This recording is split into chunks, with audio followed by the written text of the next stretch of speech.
Mona Nemer, qui est conseillère scientifique en chef du Canada. Madame Nemer qui est avec nous en direct à LCN. Bonjour, Madame Nemer. Merci beaucoup d'être là avec nous.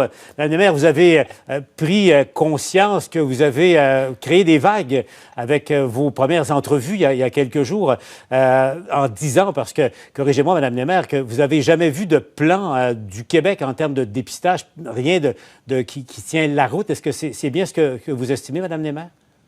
Tout d'abord, bon après-midi. Loin de moi était l'idée de créer des vagues. Je cherchais à aider et c'était pas vraiment mes premières entrevues, mais c'est toujours un plaisir de parler avec les médias francophones. Mais écoutez, on est dans une crise sans précédent, on l'entend de toutes parts.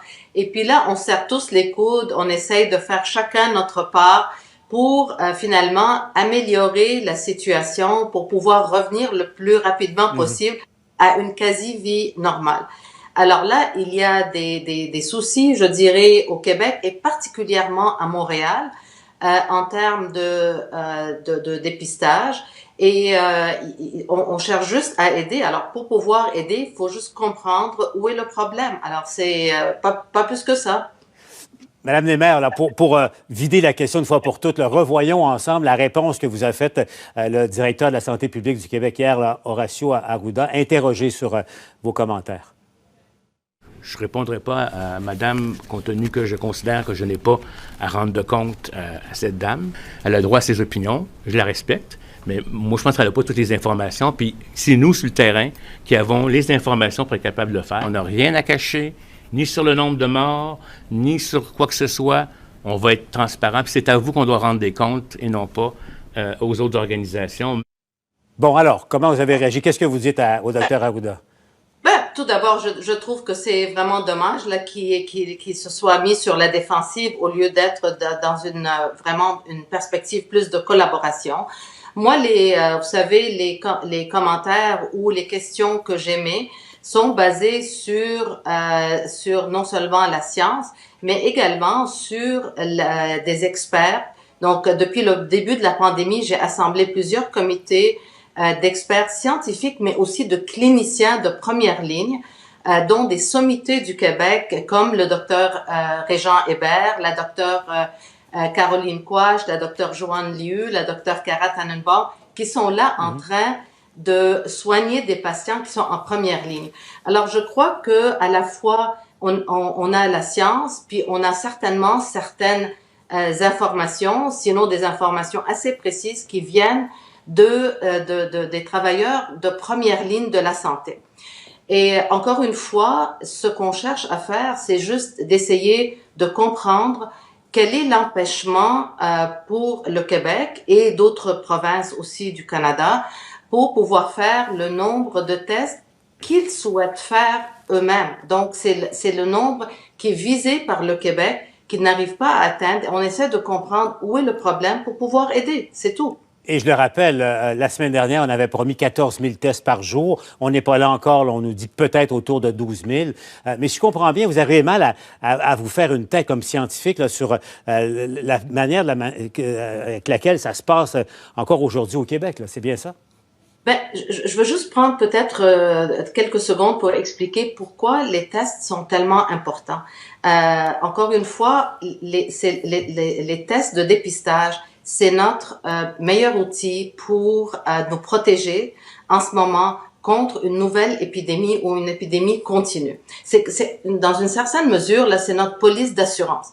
Parce que si on détecte les individus infectés, on s'en occupe, on les isole, on retrace leurs contacts et on les gère en conséquence. Et ça va nous permettre de revenir, de sortir de nos maisons, de pouvoir revenir au travail, de réintégrer une quasi-vie normale, si vous voulez.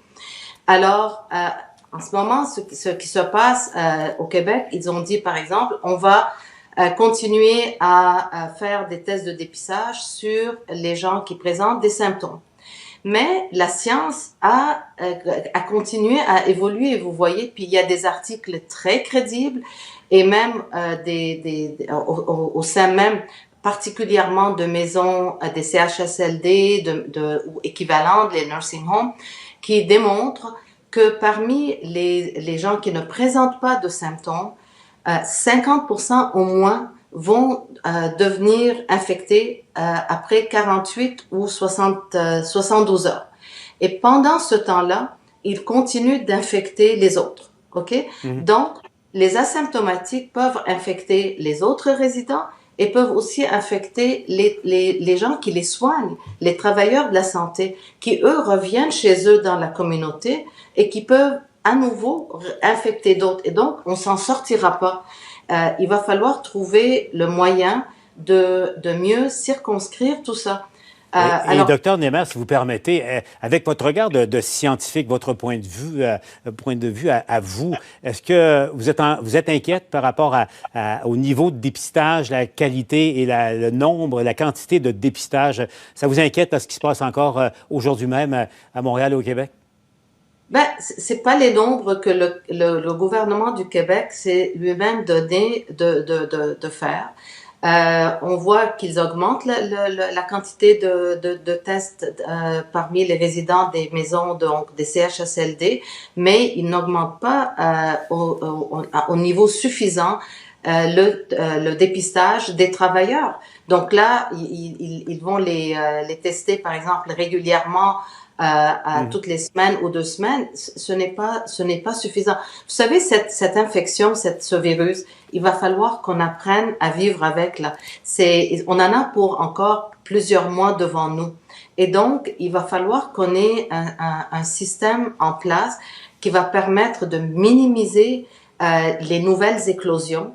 Et quand il y a des nouvelles éclosions, qu'on puisse au moins les gérer. Et donc, si on est dans une situation où le système de santé est déjà saturé ou est déjà compressé au maximum, ben la seule solution va être de retourner chez nous et de rester chez nous. Et je crois pas que c'est quelque chose que la majorité de la population souhaite là. Qui est souhaité. En terminant, docteur Némer, avec le niveau de dépistage, la façon que ça se passe à l'heure actuelle, est-ce qu'on pourra déconfiner dans le Grand Montréal, pensez-vous, le 25 mai?